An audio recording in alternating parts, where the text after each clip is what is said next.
नमस्कार. आपण आता इथे झटपट कोळंबी भात करूया. तर मी छान कोळंबी साफ करून घेतली आहे. त्याच्यामध्ये थोडंसं लिंबू पिळून घेतलेलं आहे, जेणेकरून कोळंबी छान आपली आंबट होईल. आणि त्याच्यात थोडेसे मसाले, मीठ टाकलेलं आहे.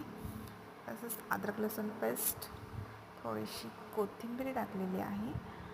आता आपण हे सगळे जिन्नस एकत्र मिक्स करून एकजीव करून घेऊया. बघा, आपण कसे छान मिक्स करून झालेले आहेत. आता ते आपण थोडं बाजूला ठेवू.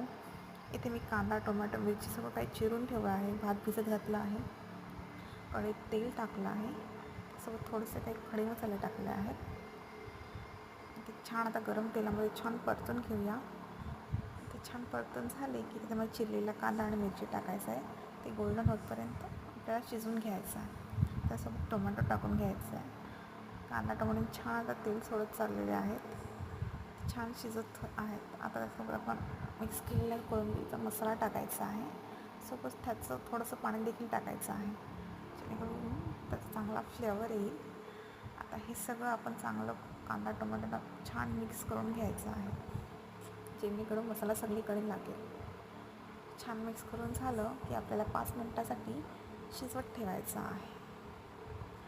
असं छान परतून त्याच्यावर झाकण देऊन आपण आता हे 5 मिनटासाठी शिजवत ठेवूया.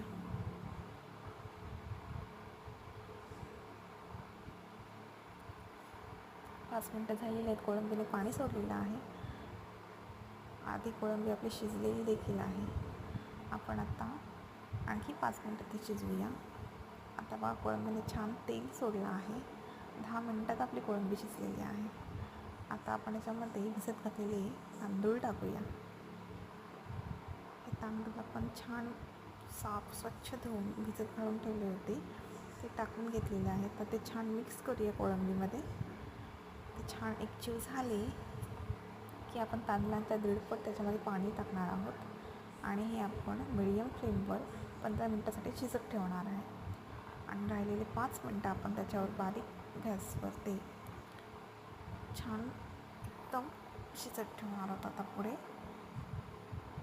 आपण इथून पुढे 5 मिनटासाठी शिजत ठेवणार आहोत. खाली छान तवा ठेवायचा आणि एकदम गॅसची फ्लेम लो करायची आहे आणि तो शिजवत ठेवायचा आहे. बघा, आपला कोळंबी भात रेडी आहे. असा छान दिसत आहे.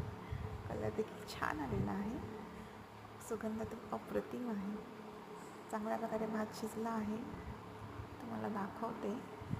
मी कोळंबी देखील दिसत आहे, त्याच्यामुळे छान हे झटपट केला आहे. तुम्ही देखील करून पहा, खूप छान लागेल.